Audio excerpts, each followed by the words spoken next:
Regresamos nuevamente aquí en Contexto, abriendo la conversación en Michoacán. Conversamos con el doctor Teodoro Barajas sobre la Constitución de nuestro país. Es el 109 aniversario justamente de su promulgación. Y pues hablamos antes de la pausa, más de 750 cambios en sus artículos. Pues difícilmente un documento de este tipo se mantiene pues intocable a lo largo de todas estas décadas. Incluso hay muchas análisis sobre por qué, por ejemplo, constituciones de otros países como la de los Estados Unidos no tiene tantos cambios como la mexicana, pero bueno, finalmente la que nos ocupa es la de nuestro país.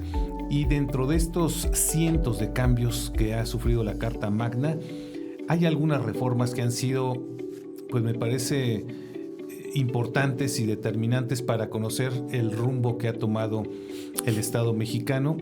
Las reformas de los años 90, que me parece que son importantísimas, las durante el periodo de Carlos Salinas de Gortari, que entre otras cosas pues modificó la relación Estado-Iglesia, la reforma del artículo 130, la de modernización económica, que permitió justamente pues la venta de muchísimos de las propiedades que tenía el Estado, el cambio de paradigma hacia los derechos humanos y los tratados internacionales en el 2011, las reformas estructurales del 2014 en temas de energía, telecomunicaciones y educación, y las reformas que ha habido en los últimos años, ya digamos dentro del periodo de lo que se llama la Cuarta Transformación, que tiene que ver con cambios importantísimos como pues uno de ellos en el Poder Judicial.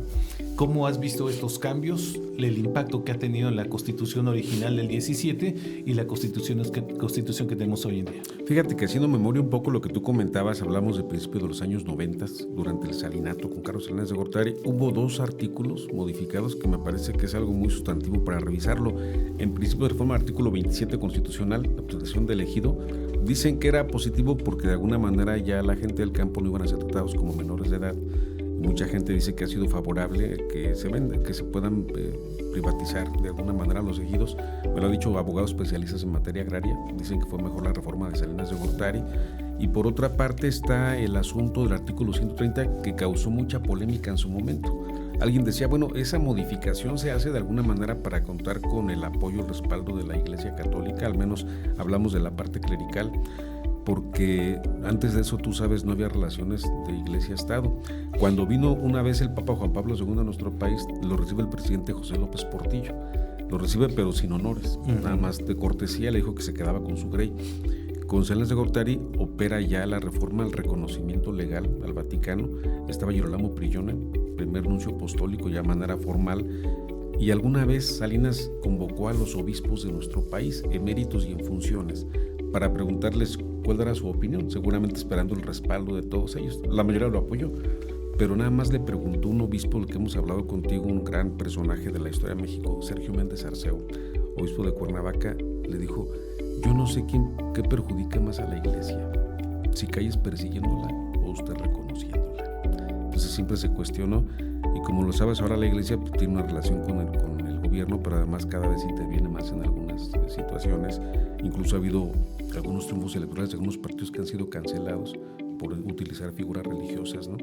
Pero fueron reformas en su momento que no se visualizaban antes de ello, y posteriormente se llegó a pensar que estas reformas que se hicieron de alguna manera fue porque Salinas de Gortari llega cuestionado a la presidencia, sí, y fue buscar el apoyo del PAN, de la Iglesia, etcétera, que se consiguió de esta forma, ¿no? Entonces tiene su razón de ser.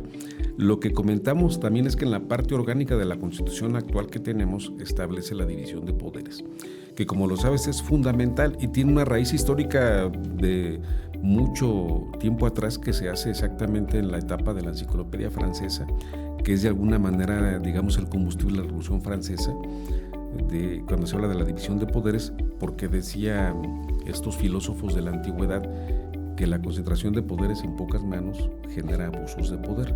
Por eso era conveniente que hubiera pesos y contrapesos y que el poder se limita desde el poder. La Constitución así lo establece. Ahora, lo que hablamos es la reforma en materia de la elección de los integrantes del Poder Judicial. Antes era otro mecanismo. Nomás para cerrar ¿Sí? este tema de la parte de la relación Estado-Iglesia, y hablábamos justamente de que hay un tema intocable en México, que es el tema de la reelección inmediata a nivel presidencial. Se han hecho reformas para las reelecciones inmediatas en cargos menores, ¿no? Presidencias municipales, diputaciones locales, federales y ahora el Senado. Y que incluso una de los planteamientos que se han puesto sobre la mesa en la reforma que viene para este año ha sido echar atrás esas reformas, ¿no? Y que no haya reelección inmediata en estos cargos. Pero la presidencial se mantiene intocable como un símbolo de esta Constitución del 17 por los antecedentes que teníamos en nuestro país, ¿no? De todo el mundo se la carga a Porfirio Díaz, pero también Benito Juárez tuvo su parte, ¿no? Para que nos entrara esta aversión a la posibilidad de que nuestros presidentes se pudieran reelegir de manera pues casi eterna. Y en el caso de la relación Iglesia-Estado viene también una relación pues muy complicada, ¿no? Desde el siglo XIX hasta lo que derivó en la Guerra Cristera. Entonces, finalmente sí había una razón de ser en la separación del Estado y la Iglesia, que es con la que viene, digamos, pues no sé si a acabar o a modernizar Carlos Salinas de Gortari. Sí, pero fíjate, yo creo que la Constitución del 57, en la etapa de Benito Juárez, de los de reformistas, podemos decir que el Estado laico es la mejor opción de convivencia social. Nos saca del asunto del fanatismo y demás. Pero finalmente la situación aquí que hablamos es de que tenemos una tradición en nuestro país muy marcado de autoritarismo, porque si revisamos el siglo XIX, prácticamente fue un siglo de puras convulsiones. Ahora, aquí la cuestión es de que estuvo en el poder Porfirio Díaz más de 30 años. Santana también estuvo muchos años en el poder. Benito Juárez duró 14 años consecutivos en el poder, Mario. Entonces, la situación es de que tenemos esa tradición como que era curarnos de alguna manera o tener el remedio para evitar ese tipo de manifestaciones, porque mira, quizás si Porfirio Díaz, que fue en su momento muy importante en varias etapas del país, se hubiera muerto en 1900 de una muerte natural, quizás pasa la historia como un gran presidente. Y si Juárez no se hubiera muerto cuando se murió, pasa la historia como un dictador. Entonces tenemos una situación que casi no se habla de ello, porque la historia mexicana está muy sesgada. Se habla de ciertas cosas convenientes. Finalmente también la historia de los ganadores, ¿no? Y por eso tenemos estas referencias, pero coincido totalmente contigo. Es entre uno y otro, digo, guardando algunas proporciones, pues también la época en la que mueren es fundamental, ¿no?